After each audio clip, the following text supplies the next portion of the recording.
Madame la ministre, nous sommes vraiment très honorés de votre présence aujourd'hui, d'autant que si je puis le dire, quelque part vous êtes de la famille Cocagne. Voilà. Non, mais c'est suffisamment exceptionnel pour le signaler, car vous êtes une travailleuse sociale de formation. Voilà. Et le réseau Cocagne, ce sont des travailleurs sociaux, travailleuses et travailleurs sociaux de formation qui ont créé ce réseau et qui lui ont donné toute son ampleur. Une profession d'ailleurs qui a beaucoup d'enjeux aujourd'hui sur l'évolution de sa formation, etc. Et qu'on oublie peut-être dans les grands enjeux de structuration du lien social, etc. Les travailleurs sociaux ont un rôle déterminant à jouer dans la construction et la reconstruction de ce travail social dans les territoires. Vraiment, il est important de leur rendre hommage ici. Vous connaissez aussi très bien l'action sociale, communale, intercommunale. Je crois que vous avez été directement impliqué. Et puis, il y a quelques mois, peu après votre arrivée au gouvernement, vous avez visité un jardin de cocagne à Orléans. Alors je ne connais pas exactement comment ça a pu se faire, mais en tout cas vous avez visité un jardin de cocagne à Orléans. Et de là, vous avez été, avec Olivier Delcourt notamment, vous avez été intéressé par nos projets et vous avez soutenu notre projet de panier solidaire, donc une opération, on parlera tout à l'heure avec vous un peu plus précisément, donc de solvabilisation de panier pour les personnes précaires, avec ce projet pour nous incroyable, ce soutien extraordinaire qui a été annoncé à la stratégie pauvreté il y a quelques jours, de nous aider à faire 100 000 paniers solidaires par an d'ici 2022 pour vraiment toucher un maximum de familles sur la médiation alimentaire. Voilà, donc 8 millions de pauvres en France, des enjeux extrêmement importants pour le gouvernement de prévention de lutte contre la pauvreté. Est-ce que vous pouvez nous rappeler un peu votre vision du rôle de nos structures associatives et d'insertion dans cette stratégie ? Merci à toutes et à tous. Merci de m'accueillir dans votre maison et un peu dans ma maison. En effet, comme vous l'avez dit, travailleur social pendant 20 ans, directrice d'un PLI, d'un service emploi, et pour avoir porté et mis en œuvre un chantier d'insertion. Alors, ce n'était pas un jardin de cocagne, mais un chantier d'insertion dans un ancien couvent près de Bordeaux, sur un projet de maraîchage. Oui, je me sens un petit peu chez moi et plaisir de revenir quelques années en arrière. Je crois que ce lieu innovant et le réseau Cocagne que vous portez en général sont un témoignage d'espoir. Témoignage d'espoir pour plusieurs raisons, parce que la pauvreté n'est pas une fatalité, ne doit plus être une fatalité en France. Et il est possible non seulement d'accompagner ces personnes pour sortir de la pauvreté, mais c'est le aller vers, c'est ce que vous disiez, comment est-ce qu'on va chercher ces gens-là, comment est-ce qu'on les accompagne. Et on a parlé beaucoup de l'insertion par l'activité économique, mais je crois que pour que les personnes puissent rentrer dans vos jardins, il faut qu'il y ait ce que vous avez dit, c'est chevriers ouvrières, c'est les conseillers de Pôle emploi, ce sont les travailleurs sociaux, ce sont toutes ces personnes qui font les passerelles et qui se rendent compte de permettre aux gens de dire vous avez un potentiel, moi je crois en vous, je vous accompagne et on va y aller, et progressivement vous allez reprendre le chemin d'une vie sociale, le chemin d'une vie professionnelle. Je dirais la dignité, alors il la perd pas, mais il la retrouve différemment, il retrouve un statut dans la société par le biais d'un travail. Ils n'ont plus honte de se cacher des voisins quand les voisins vont travailler et qu'ils se cachent pour montrer qu'ils ne vont pas encore travailler. Je crois que c'est aussi la dignité qu'ils retrouvent dans le regard de leurs enfants. Et je crois que c'est tout ce que l'on porte, c'est tout ce que vous permettez, c'est tout ce que nous portons dans le cadre de la stratégie de prévention et de lutte contre la pauvreté.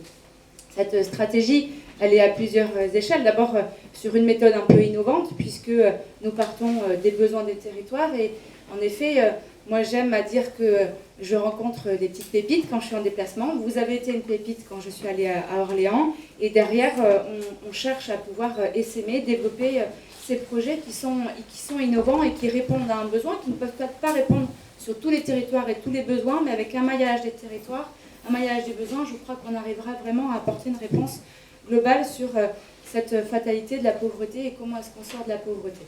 Ça, c'est la première chose. Donc, on parle des besoins des territoires. On travaille avec les départements. 99 départements sur les 101 ont signé avec nous cette convention qui permet de donner des moyens supplémentaires pour qu'il y ait plus de travailleurs sociaux, des moyens supplémentaires pour que l'orientation des bénéficiaires du RSA se fasse de façon très rapide, parce qu'on sait la nécessité de la dynamique de leur rentrée dans l'accompagnement social.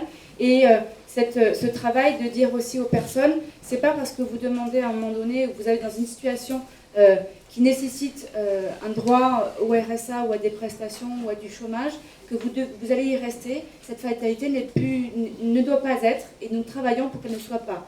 Nous avons près d'1 million de bénéficiaires du RSA qui n'ont pas d'accompagnement à ce jour à l'emploi.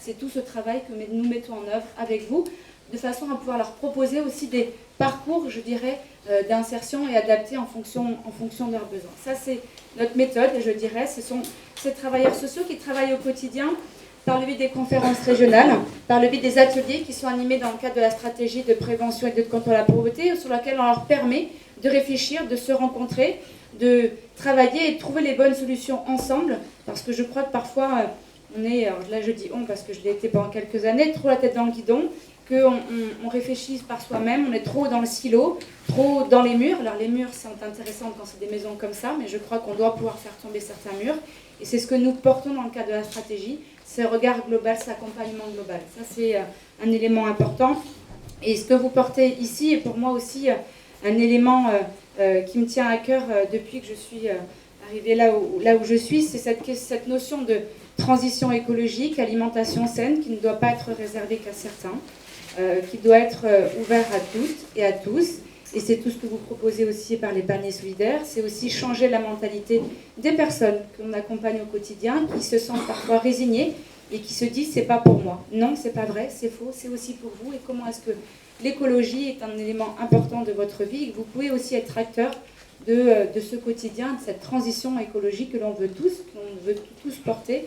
Et c'est tout le travail que je mène sur de l'interministériel avec Julien de Normandie et Emmanuel Vergoin sur la question du logement, sur la question de la mobilité avec Elisabeth Borne et Jean-Baptiste Djebari. Donc c'est tous ces travaux-là que moi je mène avec le prisme toujours des personnes les plus vulnérables qui se sentent, qui se disent isolées, qui se disent oubliées, faisons en sorte qu'ils ne le soient plus. Donc c'est tout ce volet-là qui me semble important à porter, que vous portez et qu'on ne pourra porter qu'ensemble.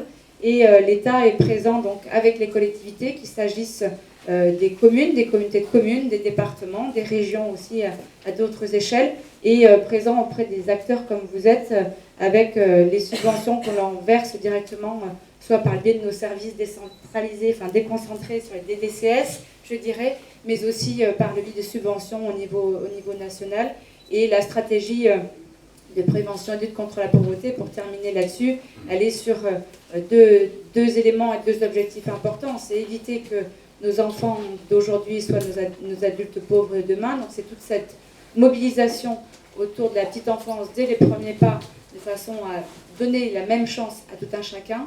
Permettre aussi aux parents d'aller travailler. Quand on n'a pas de mode de garde, comment est-ce qu'on fait pour venir travailler sur un jardin? Donc ça, c'est aussi tout le travail que je déploie sur la stratégie avec Olivier Noblecourt, le délégué interministériel. Et puis permettre à ceux qui sont dans cette pauvreté ou qui commencent à y rentrer ou qui vont rentrer dans les minima sociaux à éviter qu'ils y restent le moins longtemps possible et que l'accompagnement soit fait avec une dynamique et une approche très rapide. Parce que les premiers résultats qu'on a de la contractualisation, c'est ça qui fonctionne en fait. Quand on a des bénéficiaires qui sont orientés en moins d'un mois et pas en 94 ou 95 jours comme c'est le cas actuellement, ça c'est que l'orientation. Et quand on a le premier rendez-vous au bout de 6 mois, je pense qu'en 6 mois, on peut tomber dans cette fatalité-là et on doit pouvoir rompre avec cette fatalité. Donc ça, ce sont des enjeux qui sont importants. Donc des mesures de bon sens et puis des mesures plus structurelles, notamment sur une réforme que je porte avec Olivier, sur lequel on lance Olivier Noblecourt, pardon, sur lequel on lance la concertation institutionnelle et citoyenne le 3 octobre prochain. C'est sur ce revenu universel d'activité, cette situation où les Français n'ont pas accès à leurs droits parce que complexité du système et parfois aussi injustice. Quand on reprend un travail, on perd des prestations et ça n'est pas normal. Donc c'est toute la réforme du revenu universel d'activité que nous travaillons avec les acteurs, plus de 70 acteurs autour de la table. Et puis un service que nous avons lancé avec Muriel Pénicaud, Jean-Marie Marx et Olivier Noblecourt en début de mois sur ce service public d'insertion. Comment est-ce qu'on accompagne? Comment est-ce qu'on crée ce droit réel de l'accompagnement pour ces personnes-là qui en ont besoin? De trouver un lieu de proximité, cet accompagnement global que moi je porte depuis des années sur de dire on n'a pas des familles qui sont saucissonnées, je dirais, avec d'un côté le problème du logement, de l'autre côté le problème de l'enfant, de l'autre côté le problème de l'emploi, mais vraiment un accompagnement global, et c'est ce que je m'efforcerai à faire tout le long du temps qui m'est imparti pour pouvoir le faire. Donc merci à vous toutes et vous tous pour votre engagement au quotidien, que vous soyez sur du financement, sur du développement de projets, sur...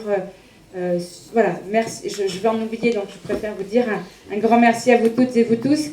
Merci pour ce que vous apportez sur le territoire. Je crois que ça permet aussi d'avoir un regard auprès de vos habitants différents sur cette solidarité, cette proximité qui est nécessaire, et de sortir ces publics de l'invisibilité et de leur redonner une place, parce que leur place est importante et chacun a une place.